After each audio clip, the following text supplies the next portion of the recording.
To quote Bill Russell, the best two words in sports, Game 7.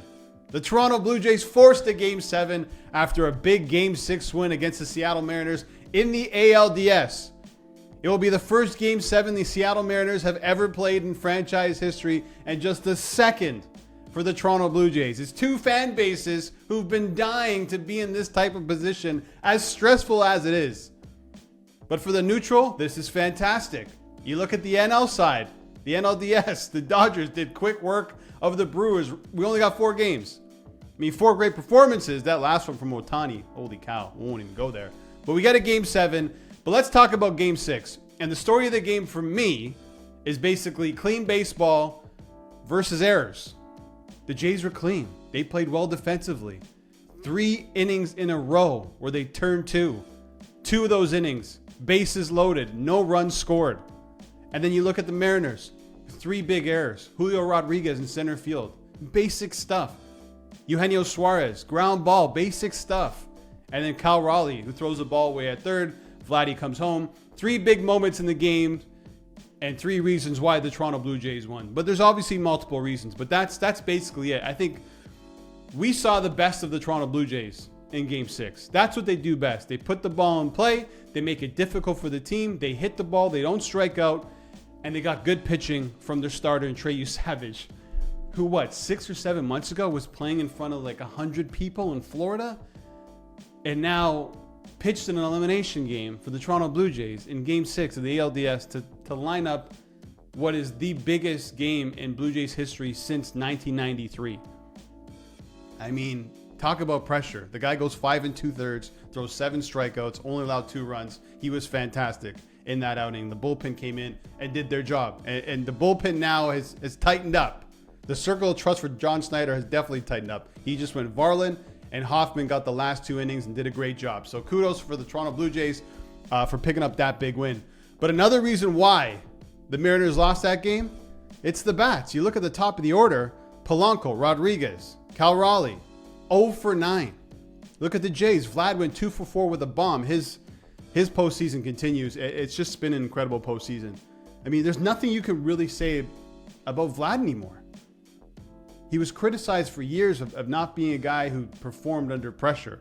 And we saw, those wild card series, lapses in judgment and being caught at second base and the bat not cooking. And now it's just a different story. The guy said he's born ready. He looks like a different player. He got the bag and he's elevated his game to one of the best players in baseball as of right now. That is a true statement. Look at the numbers. But it wasn't just Vladdy. Barger hit a big home run. Lucas, Kirk, Varshall, Clement, all these guys are hitting. So the bats came alive once again for the Jays. Not so much for the Seattle Mariners. Now we get a rematch of Game 3. It's George Kirby against Shane Bieber. That game ended 13-4. Kirby tagged for 8 runs, in that game. 8 hits and just 4 innings pitched. Bieber went 6 strong after giving up a home run. I believe it was in the first inning to Julio Rodriguez and settled down. The guy goes to the dugout after that inning and says, guys, pick me up. I got good stuff tonight. He didn't lie. He retired 17 of the last 19. And this is the reason why the Blue Jays acquired him. For games like this, for Game 7 in the ALCS. I'm not sure if they were even thinking about being in the ALCS, but here they are. You got a former Cy Young winner traded over to you at the deadline, and now you get to use them in the biggest spot of the season. I mean, this is exactly what they wanted. For this Game 7, this is a great matchup for the Toronto Blue Jays. Kirby does not like to walk. Kirby does not like to throw balls. He hammers the strike zone. He is aggressive in the strike zone. 18 Ks so far this postseason, just 3 walks. Couple seasons ago, in back-to-back seasons, he led the majors in that category. Does not like to throw balls. Very aggressive. So you have an aggressive pitcher who likes to light up the strike zone going up against a team who's aggressive at the plate and doesn't strike out. That's a recipe for success for the Toronto Blue Jays, in my opinion. He gave up 8 hits in the last game, 8 runs, and I see the same thing happening. I just don't know how long his leash is. If Dan Wilson's going to go to the bullpen early. I'm not sure. We'll have to wait and see. For both teams, all hands on deck. So for the Jays, you're going to have Gausman in the bullpen, Bassett, Max Scherzer. I think the only guy who's not available is Trey Savage. And for the Mariners, you got everyone there except Logan Gilbert. If what I'm saying happens and Kirby gets lit up, the Mariners have to go to the bullpen early. And the Jays will eventually have to go to their bullpen. Maybe it's after 3, 4, or 5 innings, but they're going to have to go to that bullpen. So which bullpen blows his game? You can make a case for both sides. I think the Jays, you can make more of a case for that bullpen. It also depends on how John Schneider utilizes that bullpen, which is very, very important. There's a couple guys you don't want to see go out there, right? Little being one of them. Not to beat that dead horse, but he's clearly out of that circle of trust. But he's used Louis Varland a lot. I think all but one game in the postseason. Can you go back to him? The Mariners have seen a lot of them. So does that mean Fisher comes in? Where's Lauer in this? Where's Bassett? When does Scherzer come in? Gosman? I wouldn't be surprised to see Mad Max throw an inning here at some point. Hoffman went through 2 innings, did a lot of work. How ready is he?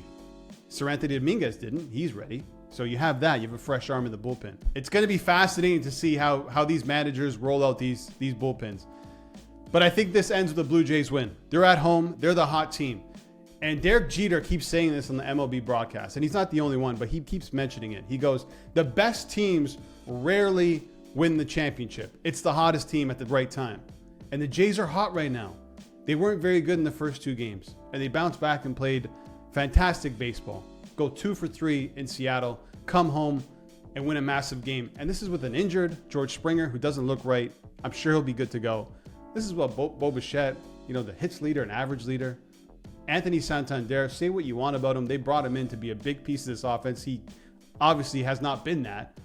They're missing all those guys, and they're still doing what they're doing with the bats that they have right now, with guys like Nathan Lucas, who spent 10 years in the minors. Ernie Clement, who was released by the Oakland Athletics, who's having a postseason to remember. So I like the Jays. They're hot. They play clean baseball.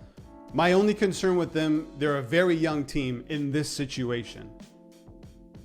Outside of, Max Scherzer and George Springer, who else? Maybe Bieber, but I don't even think Bieber's ever pitched in an elimination game. They don't have a lot of experience being here. The same can be said for the Mariners. It really can be. So fascinating game 7. I think the Jays do it, and they return to the World Series for the first time since 1993 to go up against the Dodgers. Hey, yeah, you get Blake Snell, Glasnow, Sasaki, Yamamoto, and Shohei Ohtani. But we'll have to wait and see. This is baseball. Anything can happen. Enjoy the game, and thanks for watching. Okay, that's it for me. If you enjoyed the video, make it official. Hit that like button. Subscribe to the BetCanada YouTube channel. I'll hop on here right after Game 7 to give my immediate reaction. Don't want to miss that. Thanks for watching.